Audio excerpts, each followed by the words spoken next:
Bonjour, bienvenue sur le plateau de Champ de Vision, la chaîne de télévision des Culturales. Et bonjour Benoît Piétrement. Bonjour. Ravi de vous accueillir sur ce plateau. Vous êtes le président de Novagrain, une coopérative, j'allais dire, vous êtes un des régionaux de l'étape. Absolument, absolument. Je suis président de Novagrain, qui est une union de deux petites coopératives. Novagrain, c'est une union, mais une union de coopératives qui avec la coopérative La Champagne de Coligny, donc un nom bien d'ici, et Figrin-Cézanne, donc le siège est basé à Cézanne, à 70 km de Reims, voilà, dans le département de la Marne.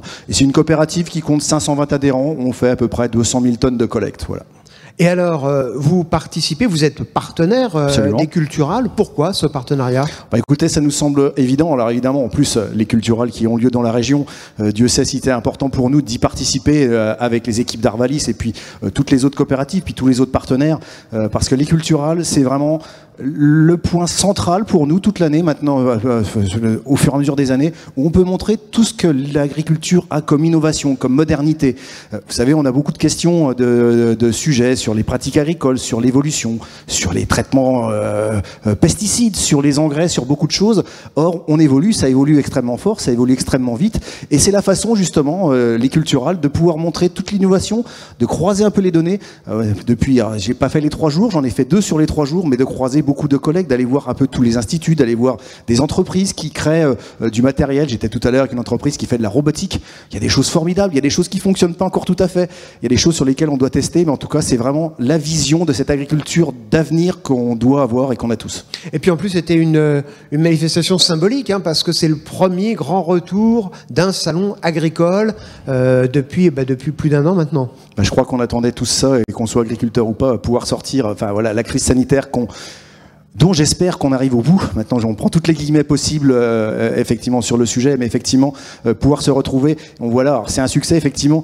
Il y a beaucoup de monde. C'est un succès modéré parce qu'évidemment, les nombres d'entrées est obligé d'être limités. Mais on voit bien quand même, on a la chance. En plus, il fait extrêmement beau, extrêmement chaud. C'est pas toujours très facile, mais beaucoup de gens sont contents de pouvoir se recroiser et discuter ensemble. Alors, question impossible, parce que vous le disiez, on parle de beaucoup de choses ici. S'il y avait un sujet, un dossier qui vous tient à cœur et dont on a parlé au Cultural.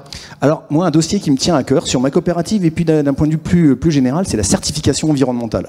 Alors, certification environnementale, ça parle pas forcément à tout le monde, mais vous savez, je disais à l'instant, on a beaucoup de questions sur nos pratiques agricoles, sur l'évolution. Et moi, il y a longtemps que quand j'explique presque à mes voisins, hein, qui sont dans mon petit village, attendez, ne crois pas tout ce que tu peux voir d'images, de traitements aériens, de choses terribles qu'on voit dans des pays étrangers. L'agriculture française, mon agriculture, c'est pas celle-là.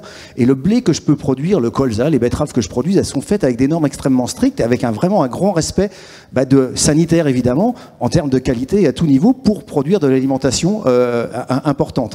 Et ils me disent, oui, t'es gentil, mais comment tu nous le prouves? Et la façon de le prouver, c'est justement d'aller vers cette certification environnementale. C'est pas facile, mais je pense que tout le travail qu'on doit faire, c'est d'essayer d'emmener un maximum d'agriculteurs, pas forcément les céréaliers, en l'occurrence, moi je suis président d'une coopérative céréalière, mais l'ensemble de l'agriculture vers la certification environnementale qui est agréée par l'État, donc vraiment avec des services. Donc c'est pas, on se fait pas plaisir entre nous, donc c'est vraiment des cahiers des charges très précis, mais pour montrer, expliquer aux gens ce qu'on peut faire. Et puis si derrière on peut en avoir une petite valorisation, ce sera encore mieux. Parce que c'est vrai que tout ce qui est à haute valeur environnementale aujourd'hui, c'est très demandé, et puis en plus ça trouve un peu son budget et son business. C'est très demandé, et puis souvent les gens ont l'habitude de dire finalement il y a l'agriculture biologique qui est vraiment la meilleure du monde en termes d'environnement, puis à côté il n'y a rien. On dit non, c'est pas ça, la réalité n'est pas ça. L'agriculture biologique c'est important, la preuve, il y a le village bio qui est aussi ici au sein d'Arvalis, et Dieu sait, sein des Culturales par Arvalis, et Dieu sait si c'est important, et que la technologie, on a besoin d'agriculture bio, contrairement à ceux qui imaginent que l'agriculture bio c'est un retour en arrière, mais ça va aussi plus loin que ça. Donc voilà, c'est d'expliquer toutes ces données-là, et de dire que demain, ce modèle, cette haute valeur environnementale, c'est la façon de montrer aux gens que l'agriculture, elle est vraiment de plus en plus vertueuse, et qu'elle ne fait pas n'importe quoi. Et alors comment vous envisagez l'avenir? Ce sera ma dernière question. L'avenir, alors on passe une période, alors je veux dire cette période hors Covid, parce qu'effectivement on est comme tout le monde, hein, depuis 1 an et demi c'est compliqué, sans doute un peu moins que pour les citadins quand on le rural, parce que nous on a pu continuer à travailler. C'est un peu surprenant de ne voir pas grand monde autour de nous, mais voilà, c'est quand même la situation, elle est celle-là.